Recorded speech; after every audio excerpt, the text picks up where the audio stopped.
तो हेलो बच्चों, लेके आया हूँ रिलेटिव मोशन और सेंटर ऑफ मास का कॉम्बिनेशन पे एक इजी क्वेश्चन। कॉन्सेप्चुअल, लेकिन कॉन्सेप्ट पॉइंट ऑफ व्यू से तो अच्छा क्वेश्चन है। तो अब देखिए यहाँ से यहाँ पे क्या है आपका ये वाला प्लैंक है, 5 mm इसका मास है और ये स्मूथ सरफेस पे पड़ा है और इसके ऊपर दो बंदे खड़े हैं, एक यहाँ पे है एक यहाँ पे है। इस बंदे का मास स्मॉल m है, इसका मास 2m है, प्लैंक का मास 5m है।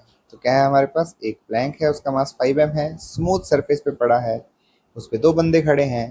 पहले वाले बंदे का नाम यहाँ पे इसका मास 2m है, इस वाले का मास क्या है, m है। शुरू में एकदम स्मूथ सरफेस पे पूरा का पूरा सिस्टम रेस्ट पे पड़ा है। फिर इसको क्या हुआ, ये इस पे चला इस तरफ x डिस्टेंस और ये इस तरफ कितना चला, इस तरफ 2x distance, of course relative to the plank, relative to the platform. हमको बताना है कि ये प्लेटफॉर्म कितना खसकेगा, इस तरफ या फिर इस तरफ, है ना, कितना खसकेगा। तो हम लोगों ने क्या किया, हमने ना प्लैंक की डिस्प्लेसमेंट को पीछे की तरफ क्या मान लिया, कुछ x मान लिया कि प्लैंक इतना खसका है। अब हमें पता है सेंटर ऑफ मास तो मूव करेगा नहीं, सेंटर ऑफ मास की नेट डिस्प्लेसमेंट क्या आएगी, 0 आएगी। जिसका मतलब ये हुआ m1 x1 plus m2 x2 plus m3 x3 must be equal to 0। तीन है यहाँ पे, दो बंदे एक प्लैंक, है ना। तो इसको हम लगाएंगे तो काम बन जाएगा। m1 किसको मान लिया मैंने, इसको मैंने m1 मान लिया।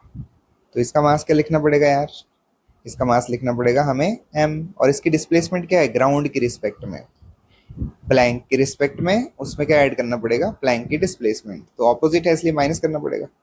तो x माइनस एल लिखूंगा मैं यहाँ पे, ठीक है। तो मैं लिख देता हूँ, ये आएगा x माइनस एक्स, मैन की नेट डिस्प्लेसमेंट।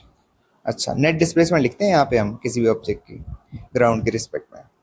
अब सेकंड वाला मास किसको मान लिया मैंने, इसको मान लिया। सेकंड वाला मास जब आप इसको मान लोगे तो ये कितना आ जाएगा, इसका मास 2m, और डिस्प्लेसमेंट कितनी हो रही है, ध्यान से देखो, ये किस तरफ चला है, इस तरफ, -2x होगी ये डिस्प्लेसमेंट, क्योंकि डायरेक्शन इस तरफ है।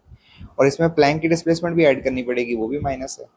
तो कितना आ जाएगा, माइनस का 2x माइनस का कैपिटल X, है ना। तो इसको लिख देता हूँ मैं यहाँ पे। तो ये कितना आ जाएगा, माइनस का 2x माइनस का कैपिटल X, और यहाँ प्लैंक की डिस्प्लेसमेंट यहाँ पे क्या थी, कैपिटल X। अब 1 के लिए ध्यान दो, ये फर्स्ट ऑब्जेक्ट का मास, इसकी डिस्प्लेसमेंट सामने की तरफ क्या थी, x थी। तो x लिखा, उसमें से प्लैंक की डिस्प्लेसमेंट को माइनस करना पड़ेगा जो कितनी है, x है।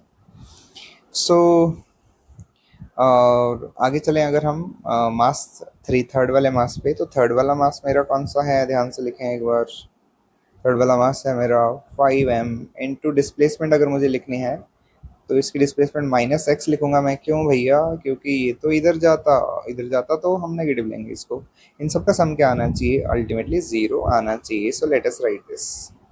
तो चलिए अब सॉल्व कर लेंगे इसको, थोड़ा सा सॉल्व करना बहुत ईजी है। ये कितना आएगा, m x minus small m into capital X, और यहाँ पे अगर आप देखें तो ये आ जाएगा माइनस का 4mx, और ये आ जाएगा माइनस का 2 times of m into capital X, और ये आ जाएगा माइनस का 5 टाइम्स ऑफ एम एक्स। तो अगर आप ध्यान से देखें यहाँ पे, ये माइनस का 5mx है, ये माइनस का 2mx है, और ये कितना है, माइनस का mx। तो ये ऐड करो इनको, 5 2 7 और 1 8, तो ये कितना बन जा रहा है टोटल, माइनस का 8mx। तो इसको लिख देता हूँ मैं यहाँ से, ये कितना आएगा, माइनस का 8mx, एक मिनट, माइनस का 8 times of m into capital x.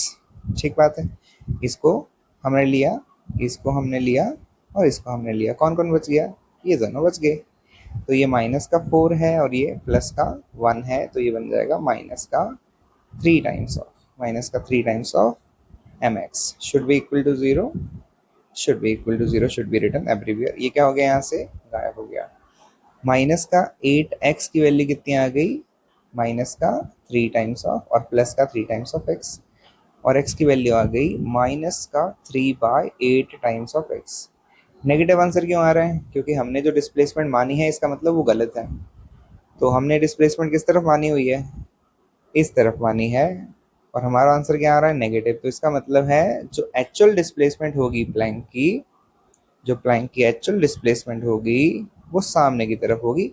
Magnitude कितना होगा, 3/8x, कितना होगा, 3/8x। नेगेटिव साइन कभी भी आए तो उसका मतलब ये होता है कि जो डायरेक्शन आपने अज्यूम करी है उससे क्या आ रही है, ऑपोजिट आ रहा है। तो blank will slide by an amount 3/8x towards right. That is the correct answer to this question. Thank you.